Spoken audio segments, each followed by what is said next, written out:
कई बार हमारी जिंदगी की सबसे बड़ी रुकावट बाहरी दुनिया नहीं होती, ना ही दूसरे लोग होते हैं और ना ही किस्मत। असल में सबसे बड़ा पहाड़ जिसे हम समझते हैं वह हम खुद होते हैं।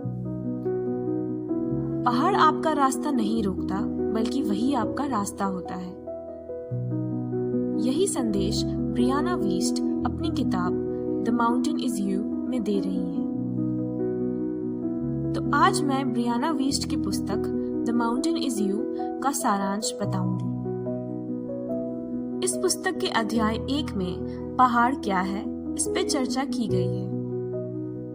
लेखिका बताती है कि यह पहाड़ आत्मविश्वास का प्रतीक है, जिसे हम सेल्फ सैबोटाज से जानते हैं। हमारे डर, हमारे संदेह और हमारी आदतें। उदाहरण के तौर पे, आप फिट और स्वस्थ होना चाहते हैं, लेकिन रोज कसरत नहीं करना चाहते या उसे टालते हैं। आप पढ़ाई तो करना चाहते हैं, लेकिन मोबाइल चला लेते हैं। आप अपनी जिंदगी में प्यार तो चाहते हैं, लेकिन अगर कोई पास आए तो उसे दूर कर देते हैं। यह सब गलतियां नहीं है, बल्कि यही आपका पहाड़ है। अध्याय 2 में यही बताया गया है कि हम खुद को क्यों रोकते हैं। इसका सरल उत्तर है कि हम खुद को अक्सर इसलिए रोकते हैं क्योंकि अंदर से हम डरे रहते हैं। तो सवाल है कि हम क्यों डरे रहते हैं। बदलाव से डरते हैं क्योंकि वह अनजाना या अनचाहा होता है। असफलता से डरते हैं, इसीलिए कोशिश नहीं करते। सफलता से भी डरते हैं क्योंकि उसमें दबाव और उम्मीदें बढ़ जाती हैं। लेखिका बताती हैं कि अपने डर को पहचानना चाहिए। अब उदाहरण के तौर पे, एक छात्र परीक्षा में टॉप करना चाहता है, लेकिन पढ़ाई को टालता है। अगर वह पूरी मेहनत नहीं करेगा तो कह सकेगा कि मुझे समय नहीं मिला। इस तरह असफलता का असली डर छिपा रहेगा और इसे छिपाने के लिए झूठ का सहारा लेना पड़ेगा। अध्याय 3 में लेखिका ने बताया है कि पहाड़ का सामना कैसे करना चाहिए।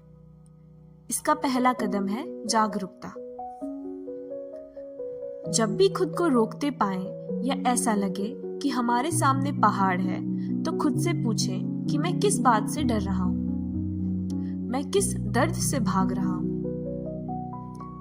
उदाहरण के तौर पे, एक खिलाड़ी अगर बार बार अभ्यास को टालता है तो असल में वह आलसी नहीं है, बल्कि फाइनल्स में असफल होने से डर रहा है। तो यहाँ पर डर ही उसका पहाड़ है। इस पहाड़ को पार करने के लिए उसे अभ्यास की जरूरत है। सच्चाई यह है कि दर्द दुश्मन नहीं होता, बल्कि एक शिक्षक होता है जो आपको बेहतर बनने की सीख देता है। अध्याय 4, भावनात्मक बुद्धिमत्ता। ब्रियाना बताती हैं कि भावनात्मक बुद्धिमत्ता ही सबसे बड़ा हथियार है। इसका मतलब है कि हम ठहर कर सोचें, समझें, समय लें और फिर जवाब दें। उदाहरण के तौर पे, किसी ने आपको ऑफिस में डांटा। अब यहाँ पर गुस्सा करने के बजाय आप रुककर सीख ढूंढते हैं, या फिर अकेलापन महसूस होने पर आप यह समझते हैं कि इसका मतलब जुड़ाव की जरूरत है, ना कि आप अकेलेपन के लायक हैं। अध्याय 5 में लेखिका बताती है, आत्मविनाश से आत्मनियंत्रता के बदलाव धीरे धीरे छोटे कदमों से आता है। जैसे कि भरोसा बनाने के लिए छोटे वादे निभाएं, जिसे 10 मिनट जल्दी उठना। टाल मटोल रोकने के लिए रोज 10 मिनट काम जल्दी शुरू करना। मैं नहीं कर सकता की जगह मैं सीख रहा हूँ कहना। उदाहरण के तौर पे, एक लेखक किताब शुरू करने से डरता है। वह ठानता है कि रोज सिर्फ 1 पेज लिखेगा और धीरे धीरे वह किताब पूरी तैयार हो जाती है। कोई काम एक बार में नहीं होता, उसे छोटे छोटे टुकड़ों में बांटकर आसानी से किया जा सकता है।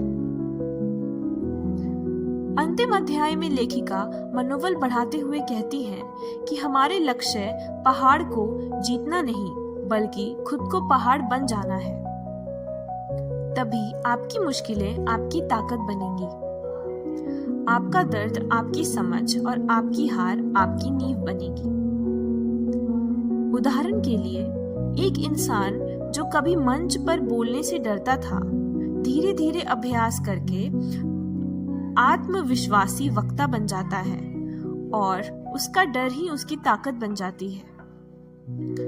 आखिरकार याद रखिए, आपका पहाड़ आपका रास्ता नहीं रोक रहा, असल में वही आपका रास्ता है। जब आप इसे चढ़ते हैं तो आप अपनी असली ताकत पहचानते हैं। यह पहाड़ आपको तोड़ने नहीं बल्कि बनाने आया है। धन्यवाद। मनोबल बढ़ाए रखे हुए और परिश्रम करते रहें।